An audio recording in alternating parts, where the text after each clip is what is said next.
Churches invest significant time preparing for emergencies and crises. Far fewer know how to shepherd people after the immediate danger has Mhm. passed. I want to welcome you to the Faith Secure podcast. I'm your host, Dr. Michael Brown. Today's guest has devoted her ministry to helping people make sense of their stories and experience healing through Christ. Vicki Deemert is the founder of The Healing Narrative, a trauma-informed coach, a biblical counselor, church Mhm. conflict mediator, and a reconciliation facilitator. She works with individuals, couples, pastors, ministry leaders, churches, and faith based organizations, helping them navigate trauma, leadership challenges, church conflict, emotional healing, and spiritual formation. Today, we're discussing something every church hope it never faces, but every church should be prepared for. And that's how do we help a congregation heal after a crisis? Welcome to the podcast. How you Thank doing, you. Vicki? I'm doing great. Thank you, Dr. It Mike. is so good to have you. All right, are you ready to dive right in? I am. I am. Let's do Okay, it. let's get started. And I'm going to start right here with your heart for this ministry. I'm intrigued. So, Vicki, Yeah. one statement I read on your profile that immediately stood out to me. Most people don't need more information. They need someone who can help them make sense of their story.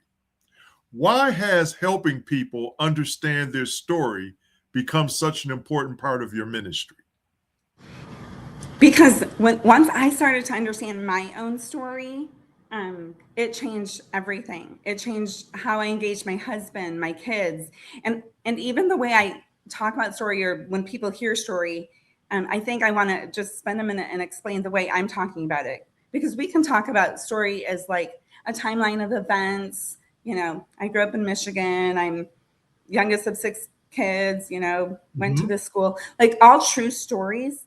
Um, but when we get into the particularities and the specifics of Mhm. how an event impacted me, how did I start making meaning of it? Where Okay. did something come against my goodness or my glory? What did I do with rupture? What did my body learn? So the more we go Hmm. from generalities to specifics, the more Okay. healing, the more we're going to need Jesus. And so yeah, the more we understand his suffering, and so often we just want to bypass it. And so, yeah, moving from a timeline and generalities into specifics, Mhm. into the wound, into the Okay. meaning making. Okay. Okay. That's very insightful. I want to move like beyond and go beyond the incident a little bit. Yeah, Okay. As I said earlier, churches often spend considerable time preparing for emergencies and yeah. far fewer prepare for what happens after the crisis. So why do you believe recovery and healing deserve just as much attention? Yeah, usually the incident is pretty quick, right? Maybe Right. it's a few seconds or maybe it's 10 minutes. Right. Um but the impact remains. So like if I'm in a car accident, the car accident may only actually be Right. 10, 15, 30 seconds, but the impact and the healing Absolutely. is way longer. And so how do I make sense of it? And given my history of yeah, what was my role growing up? What did I do with my pain? Did I have to stay Mm. silent?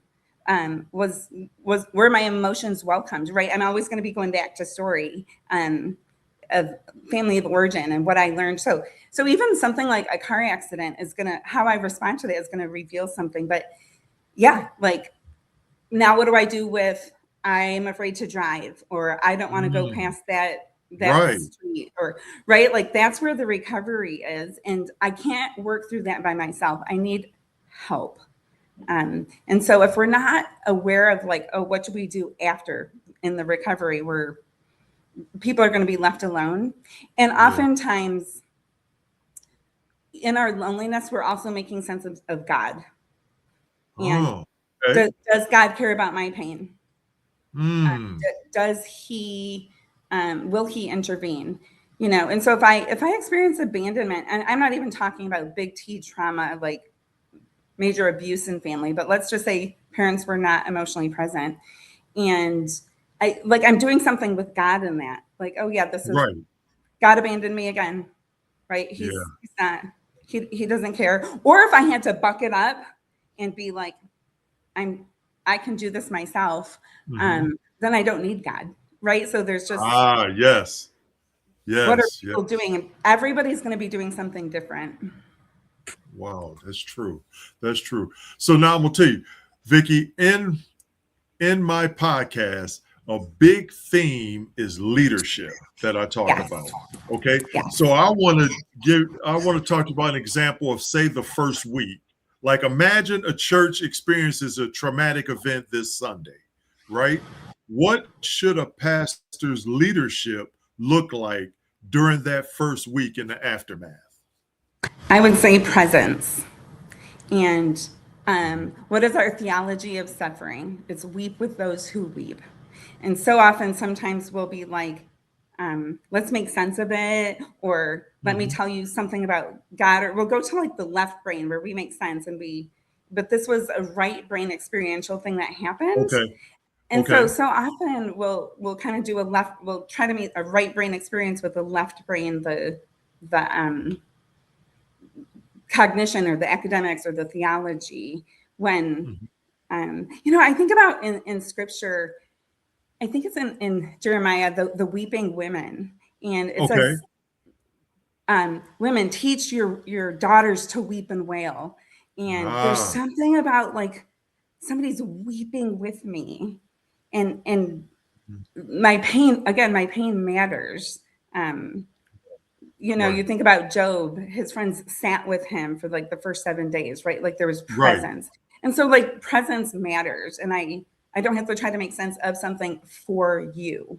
And I would Mm. say the other thing is, so often maybe leaders are tempted to do the talking to make sense, to kind of bring Right. comfort Right. to that, and let people talk, let them Ah, process, let them bring their, like if a crisis happens and there's like a shooting or something, now I have to sit and like listen. Like I need to do something. I need to process it. I need to talk. I need somebody to cry with me.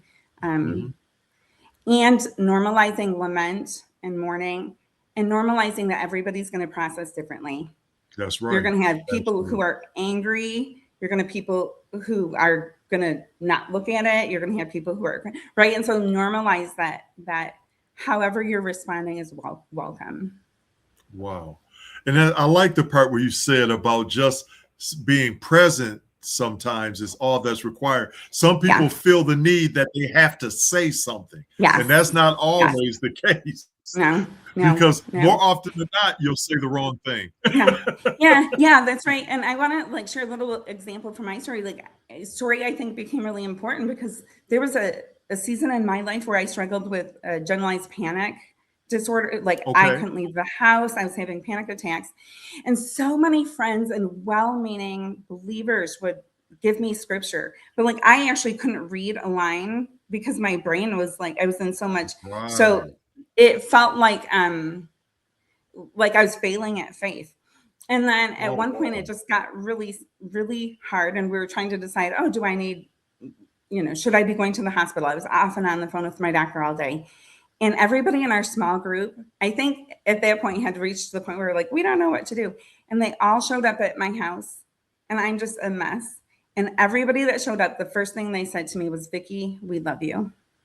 Vicki, we Wow. love you. And Wow. that changed me because I was like, Yes. oh, I can be a mess. Like the thing I needed was Yes. presence and people Yes. to be like, you belong. This doesn't affect your belong. We love you. We are here. Oh, And that's beautiful. so it's the embodied gospel, right? It's the Yes. embodiment. It's that we're Yes. actually going to not just talk about it, we're going to do it. Yes, yes. Okay, that's well said.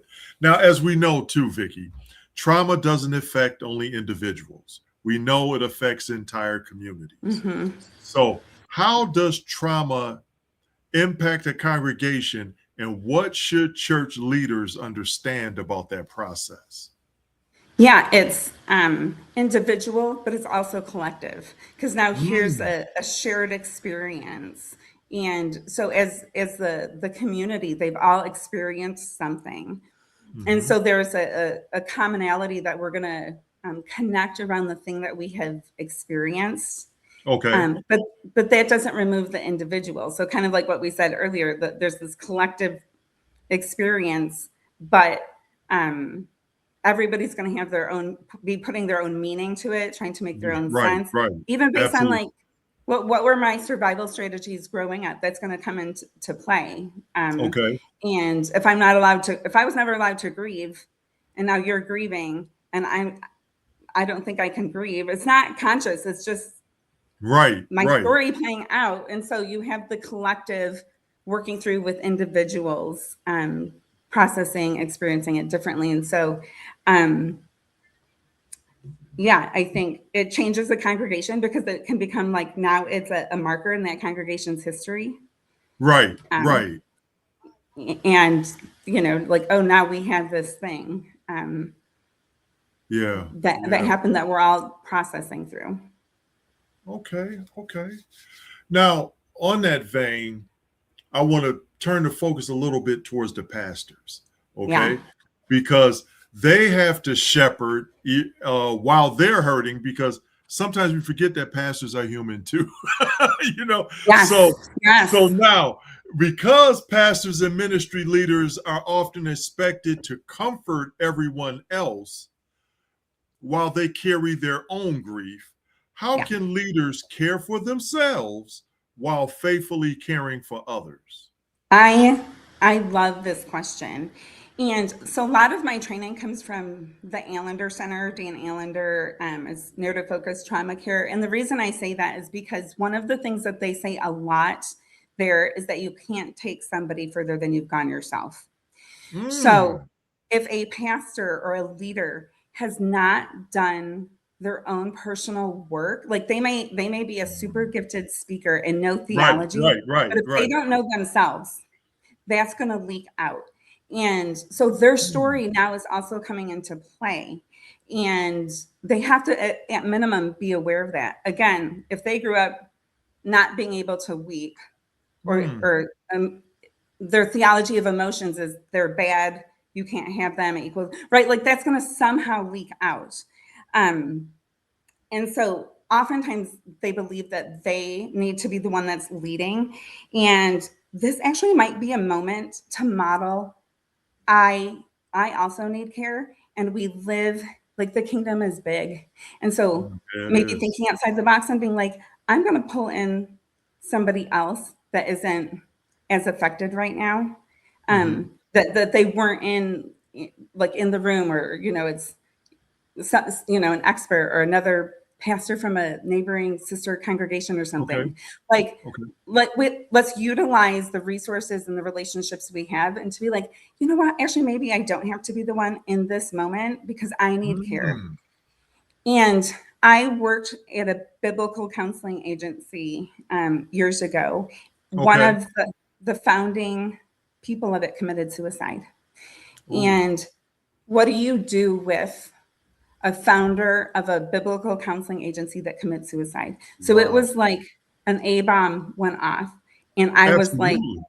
I was closest to it. So like the expectation for me to lead counselees through this, and when I'm actually in the hospital, like this was my friend, this was my, like, we Right. worked daily, right? So in that moment, if I feel like, gosh, I have to like lead everybody through, I'm so curious about that. Like, why Mm, abandon yourself? Again, the kingdom is so big. mm, So to take time off and be like, I actually can't counsel because I'm in the hospital bed, mm-hmm. and Okay. I actually need somebody to care for me. And that models health. Like, am I Mm, even aware of times when I need to receive help and care? And why mhm. am I not willing, or willing, like whatever it is, to utilize the resources God has given? And the other thing I want to say about this is, this might be a little my No, hot by take. all means, Vicky, go ahead. Go ahead. It's you got the Yeah. platform. Yeah, pastors' giftings are often theology and teaching. And you have a body of believers that maybe you have somebody in your congregation that's like intercessory prayer, right? Or Mhm. like utilize. And so their gifting might not be actually to lead through this moment. And that's the That's true. self-awareness. Like That's a great point. their gifting might be like, you know what, we have so and so here that I want to bring them up, and they actually really know how to lament, and I want Mhm. them to be the one to lead us through mourning and or through this intercessory prayer or whatever it is. Like that actually is what maybe good leading looks like, and modeling Yes. and Yes. normalizing. I'm going to receive care. Receiving care is like normal. That I Mhm. would say is um, yeah, to pastors who or shepherds or clergy who are hurting themselves. Wow. That that was good, Vicky. That was good. That I have so many other questions, but I know we're limited on time. So I'm gonna press forward on this, Right. but I just want to talk about some common mistakes. Okay, and what are some of the most common mistakes that churches unintentionally, of course, make Yeah. after a tragedy, and what should they do instead? Yeah. I think explaining before listening, Mm, and maybe this is the time where the tables turn, or sometimes being like, um, for good or bad, we have churches that we go in and it's the structured, it's we open with a song, and they have their structured Sunday liturgy of what it right, looks like, and right. the freedom to depart from that, the flexibility to depart from that, and say, you know what, today we're going to maybe spend the whole time singing songs of lament, right? So Okay. like I would say have the flexibility to change based on what the need Mm, is. And so one time I think explaining or talking or doing a sermon on why does God let bad things happen like the next week, like right, right. there's a time and a place for that. Like we need that and people are going to need that, but Yeah, sometimes we ignore the experiential. Like people's nervous systems are like, am I safe? Like, yeah, that's true. right? They're That's like, I true. don't even know if I want to go into the church because um, what if it Right, happens again? How do I right. know that there's not going to be Absolutely. another shooter? Like, and you to be able to name the evil. Like, I listened to I think it was the first one you did where you talked about the man that went into the prayer meeting, Yes. and to name intentionally how wicked and evil, and like, what do you do with the intention? Because he Yeah. sat through the Yes. prayer meeting, like, Mhm. and he knew what he was going to do. So you Yeah. have the death of people that you're having to grieve and process, but now you also have this element of like Yes. intentionality and Yeah. wickedness and evil that was experienced. And now Yes. like people are like, can I even trust people? Like we Yeah. trusted him. We came in, we gave him, and he was against us. That's Um, valid. Yeah. Yeah, Yeah. yeah. I think the next mistake would be confusing forgiveness with healing or trying to move people to forgiveness too quickly. Because Oh, yes, we okay. do want to move to forgiveness. The analogy I use here is if we were in a car accident and there was a drunk driver and we're at the scene, and now somebody comes up and they're like, Vicky, you need to forgive him. But I'm like, I can't feel my legs. Am I bleeding out? Like, Okay. right? Right. Right? Like maybe we need to tend to the wounds, and like we'll get there. That's on the trajectory. But sometimes we bypass the wound and we try to move people too fast, and we confuse forgiveness with healing. Mm. um and yeah, Wow. I think those are some of the common mistakes. Or we'll bypass and go to be like, again, well-hearted, but we'll quickly be like, God is sovereign, he's in control.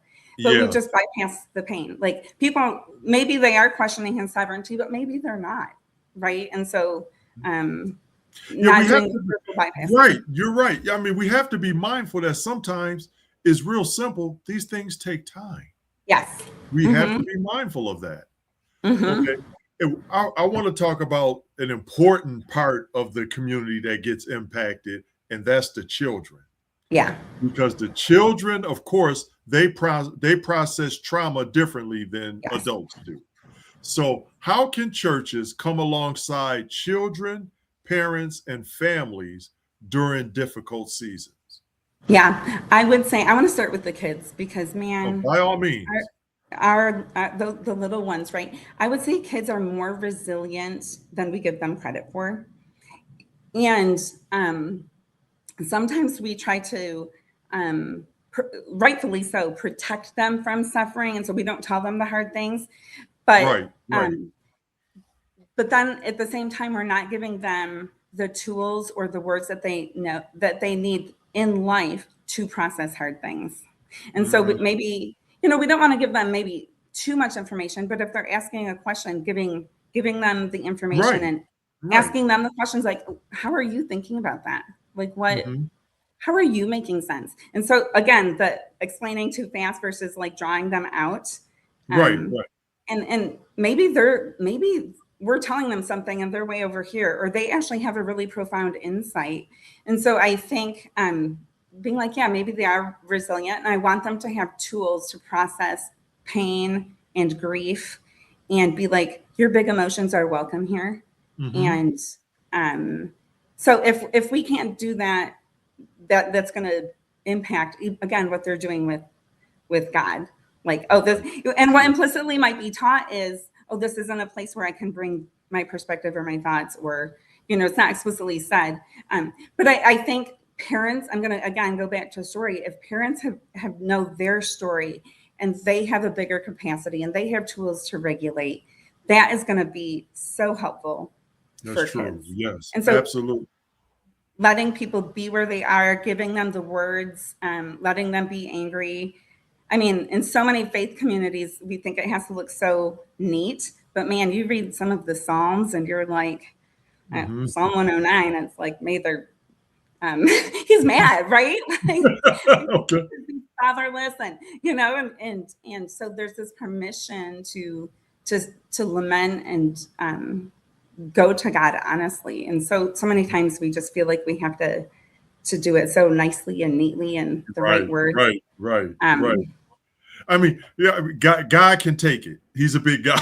He can take totally. it. And I want to say also being honest, like telling the honest, true, or more specific story. When you look at scripture, man, they don't sugarcoat things. No.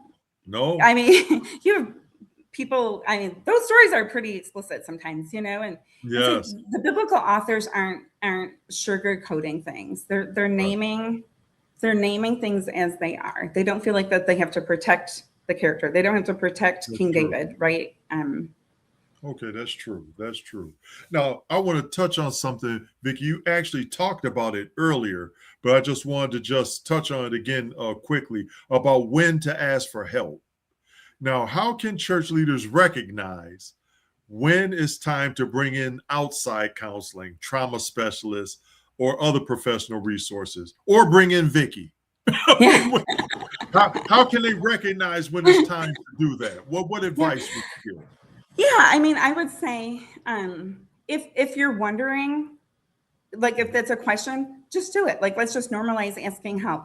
If you're like, I don't know, should we get help? Like, what is the harm of saying, you know what, let's call this person or this resource to come in and maybe it's not even for the whole congregation, it's just for the leaders, right? Like, can you help us? So one, if that question is even there.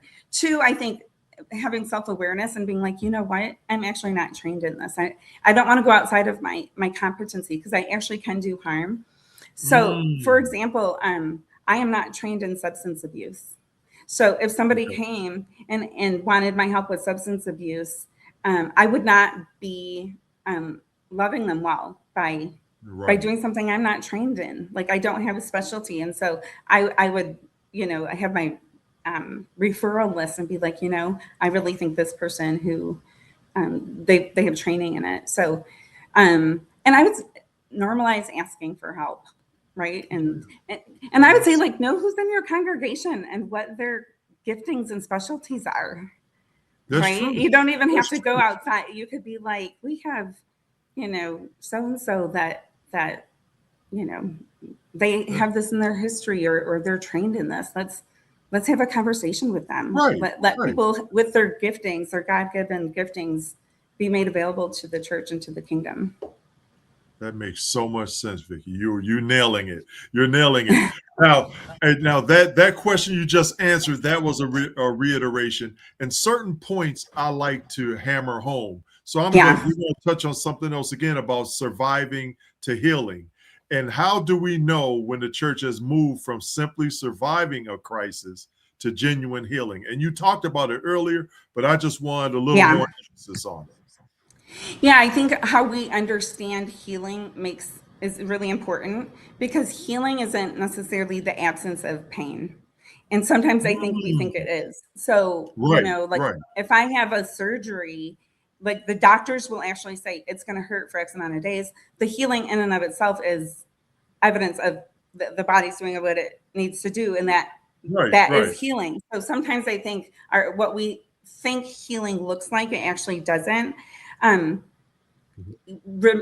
able to tell the truer story and go in more specifics, increasing the capacity to be in grief. I think Jesus is a man of sorrows, acquainted with grief. And if we're becoming more and more like Jesus, we're going to become people that become more and more familiar with grief. And the wisdom literature in Ecclesiastes says it's better to be in a house of mourning than in a house of laughter. It's not more fun. Like, I want to get out of the house of mourning. And usually, I'm not like, let's go to the house of laughter. And we call that faith when actually being in the house of mourning, something is going to happen there. We're going to meet God and Jesus in ways that we're not going to in the house of laughter. That's true. Right. So absolutely. We want to get out of it so fast. And, he's like, where do you want me to put the new couch? Like, oh, no, I'm not staying here. Or, I think about, like I don't need new furniture. I'm just passing through really quickly, Or I think about like yea, though I walk through the valley of the shadow of death, and you're going to prepare a table before me and my enemies. I'm like, can I DoorDash the meal? Like, I actually don't want to have the table set up, right? Like, like, I just want to go over it. And so healing is like, yea, though I walk through the valley of the shadow of death, he is with me. And he will comfort me. And our ability to kind of stay there more. And sometimes you just have to talk about things until you're done talking about them. The other thing I would say is I think we get afraid that we're going to get stuck there. Like, we're going to just cry and never stop crying. And so we don't go there at all. And it's going to feel like a dam opening, but the water will even out, but we don't even give ourselves the opportunity. And so it gets stuck in there, but it doesn't go away. So I think those are some of the things. Yeah, that's true. We become people who lament and mourn. Okay. So now I'm going to add a little practicality here, Vicki. Okay. Yeah. And I want to talk about some preparation before the crisis. Okay. What can churches begin doing today that will make healing and recovery healthier if they ever experience a traumatic event in the future? Yeah. I would say normalize lament is a regular part of church life, and not just a crisis response. Like, we are a church that mourns and laments, and practice presence, and practice curiosity. I think just because we say we're curious, it doesn't actually mean we are. Sometimes our curiosity is we ask a question, but we couch a solution in the question. So it's actually not, is to be like, have you tried, trusting God? Have you tried? How about praying? That? Yeah. Right, where that's not really, it's not really helpful. So normalizing lament. Healthy cultures and churches don't just appear during a crisis. And so the crisis is going to reveal both the health and the unhealth, or the cracks. Like, you're going to be like, oh, we actually weren't prepared for this. I would say this one is really, I think, important for leaders. Again, I'm going back to like leaders doing their own work. Do you have healthy Right. leaders who they can be super gifted at preaching? And so Yeah. often we assume gifted preachers as emotionally and spiritually mature, but that might not always be the case. And so has the leader done self-work, gone back to family of origin? Have they, are they trauma trained? Or do they have a team that's trauma? Like there's so many agencies that can come in and do a trauma training, but not just be trauma trained, do the work yourself, which is hard work. I would also say in preparing for leaders, are they able to receive, this is just the health of the leaders. Are they able to receive feedback? Are they, and right? Like, how do people engage with them? And not to be in an echo chamber, but to have a variety of voices, right? Men, women, different ethnicities, married, not married, different ages, right? Because once you get into this, you're not going to see the blind spots. That's and, true. That's true. And all of these things that may seem a little bit separate but it all matters in a crisis. Yes, it does. Yes, it does. I got a bonus question for you, Ms. All right. Okay. So now, church security and healing at Faith Secure, we often say security isn't the goal, ministry is. Yeah. So how does emotional and spiritual healing become part of that ministry after a crisis? Yeah, I would say that the physical security protects the room and the space, and it gives dignity because it's saying your life matters and it's worthy of setting extra protection and to protect. We live in a fallen world where there's evil, and right, so it's worthy of putting the protection and security in place. Emotional spiritual care protects the relationships and offers care to the soul and to the person, and it's saying like your experience and your pain matters. And so we need both. We need both are part of the same stewardship, and one without the other can leave people exposed. That's and so true. we right. And so yes. So, and you touched on this earlier to this concept, which is so important in these traumatic situations, and we're going to talk about forgiveness. Yeah. Now, we know it's an important biblical principle, but how should pastors approach forgiveness after trauma, and what are some of the common misunderstandings surrounding it? Yes. So slow to bring up the forgiveness conversation. It is crucial. We have to get there. Yes. That will be a sign of healing, but we don't start there. And so forgiveness asks, like, what will I do with the debt? And so there's it releases personal vengeance into God's hands. Healing asks, what will I do with the wound? And it's going to honestly tend to the wound that remains, right? And so if I get slashed by a knife, I'm going to have to do something with the offender, and there's going to somehow, but so often we'll confuse forgiveness and be like, not tend to the, now guess what? I'm the one that has to go to the doctor. I'm the one that's responsible for wound care, not them. And so often we want them. The other thing I'm going to say is, I think that goes along with this is justice. And we have a God of justice, and sometimes on the side of the kingdom, we're not going to experience justice in the way that we want to, and that's really hard. I was talking to a friend, and his story is one of parents being murdered, and when I was talking to him, he said this phrase that has stuck with me, and just tears in his eyes, and he was like, the agony of forgiveness.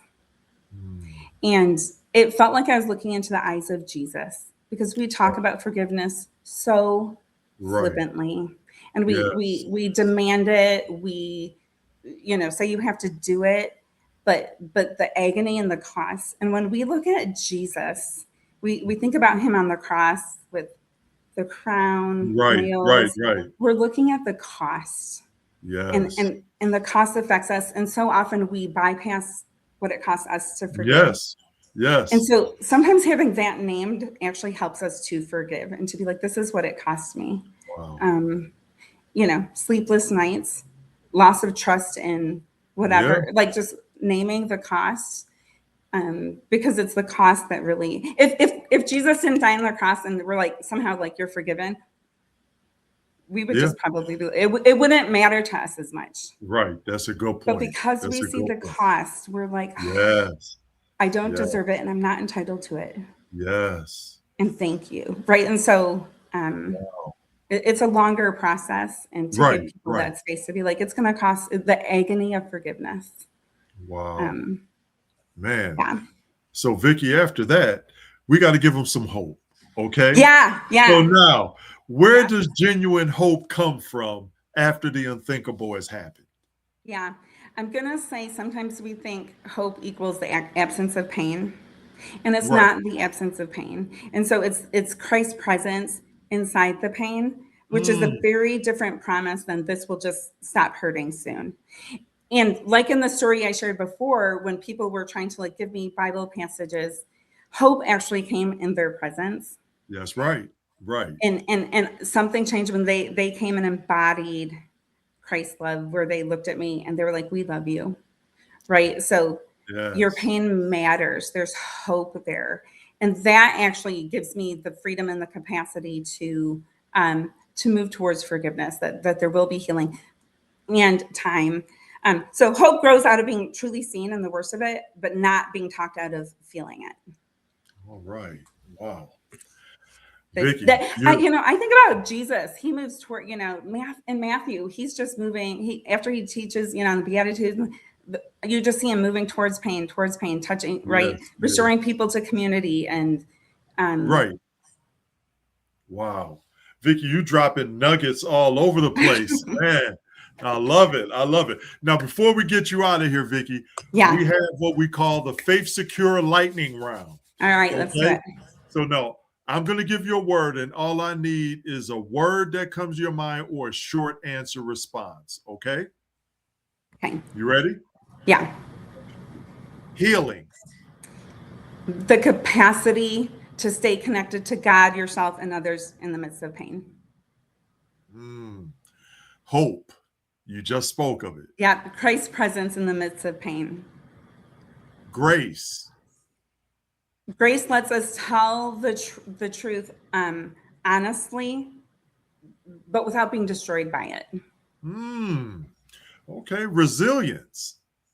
The capacity to grieve, and stay connected. It's not just we bounce back and we move on. Right. I can stay in this. Okay. And you just was speaking of this one, forgiveness. Yeah. What do I do with the debt? That's right. What am I going to do with can I name the debt and what it cost me? Okay. Community. I'm like the cloud of witnesses. So okay, I'm going to say a little bit more on this, that we think healing can, as soon as we think healing comes individually, like I'm going to go by myself and process. No, we need the body of believers. We need the cloud of witnesses. We need people to see our pain, and for us to bear witness to each other. Comfort those with the comfort you've been given. But if I'm alone, I'm not going to get comfort. So we need community. Yes. Okay. Restoration. Rebuilding trust and connection.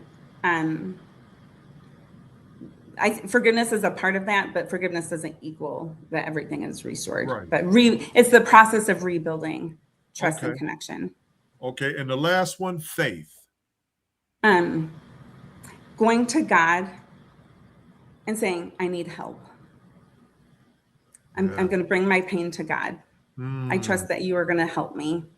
I think about the people that Jesus names.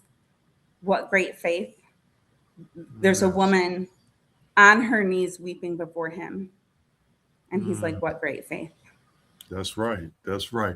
Vicky, thank you for reminding us that while churches prepare for emergencies, they must also prepare to walk faithfully with people afterward. Your insight has shown us that healing is simply not about Yeah. recovering from the crisis. It's about helping people encounter Christ's hope, restoration, and grace in the midst of the most difficult moments. Finally, I'm going to ask you this. How can people learn more about the healing narrative and the important work you're doing to serve churches, ministry leaders, and individuals? Yeah, my website is thehealingnarrative.org. You can email me at thehealingnarrativecoach@gmail.com. All right. Repeat that one more time, Vicki, so they Yeah, can make sure they get it. Yep, thehealingnarrative.org. Or you Okay. can email me at thehealingnarrativecoach@gmail.com. All right. All right. Just hang out with me for a second while I close. Preparedness doesn't end when the crisis is over. One of the greatest ministries a church can offer is helping people heal, recover, and move forward together. That's what faithful leadership looks like. Vicki, I want to thank you for being our guest on the podcast, sharing your insights. I really appreciate you. Thank you. All right. And I also want to thank you, the viewers. If you find the information on this podcast to be insightful, please like, share, and subscribe. Until the next episode, remember to be watchful, prayerful, and prepared. God bless.